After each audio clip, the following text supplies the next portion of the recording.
उद्धव ठाकरे हे लवकरच काँग्रेसचे महाराष्ट्र अध्यक्ष होतील, लवकरच त्यांच्यावर ही वेळ येईल अशी बोचरी टीका महसूल मंत्री चंद्रशेखर बावनकुळेंनी केलेली आहे। महाविकास आघाडीमध्ये काँग्रेससोबत असलेल्या जवळीकी संदर्भात आणि भविष्यातल्या राजकीय वाटचाली संदर्भात त्यांनी हे सूचक वक्तव्य केलंय। बावनकुळेंच्या या वक्तव्यामुळे राजकीय वर्तुळात अनेक तर्कवितर्क लढवले जात आहेत। ठाकरेंच्या सेनेकडनं या संदर्भात काय प्रतिक्रिया येते हे देखील पाहणं महत्त्वाचं असेल।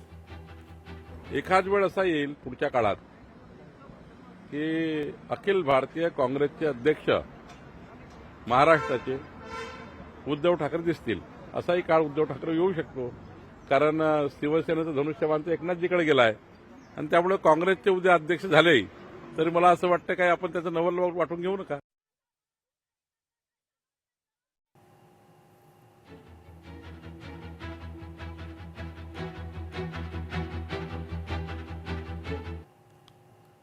पुढची बातमी बघूया।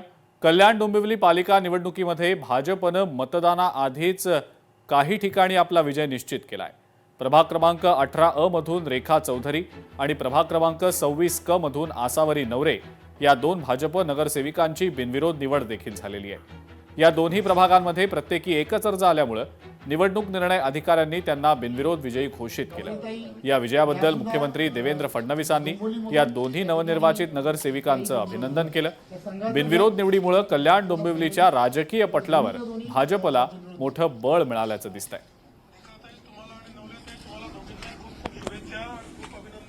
धन्यवाद धन्यवाद धन्यवाद जय श्रीराम आणि तुमच्या सगळ्यांच्या आशीर्वादाने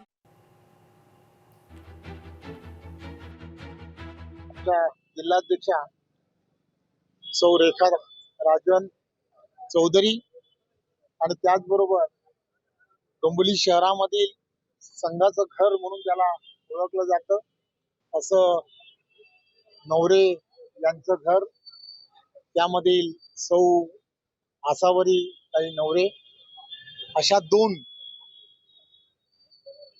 पूर्णच्या पूर्ण भारतीय जनता पार्टीच्या उमेदवारांच्या समोर खरं तर कोणी अर्ज भरला नाही, म्हणून मग मी त्या भागातील नागरिकांचं खरं तर आणि त्या भागातील असणाऱ्या सर्व ज्यांनी त्यांना सपोर्ट केला या सगळ्या गोष्टीसाठी त्यांचं सर्वांचं मनपूर्वक धन्यवाद देतो। नमस्कार। सगळ्यात आधी मी माझ्या सहकारी कल्याण डोंबिवलीतील रेखा चौधरी आणि आसावरी नवरे यांचं मनापासून अभिनंदन करते। कल्याण डोंबिवली महानगरपालिका निवडणुकीत प्रभाग क्रमांक 18 मधून रेखा चौधरी आणि प्रभाग क्रमांक 26 क मधून आसावरी नवरे यांची नगरसेविकापदी बिनविरोध विजय त्या ठिकाणी झालेला आहे आणि महायुतीच्या विजयाचा शुभारंभ देखील झालेला आहे। पुन्हा एकदा एवढंच सांगेन, ये तो सिर्फ ट्रेलर है। धन्यवाद। जय हिंद, जय महाराष्ट्र। लोकशाही मराठी ऐका, पहा, जागरूक रहा।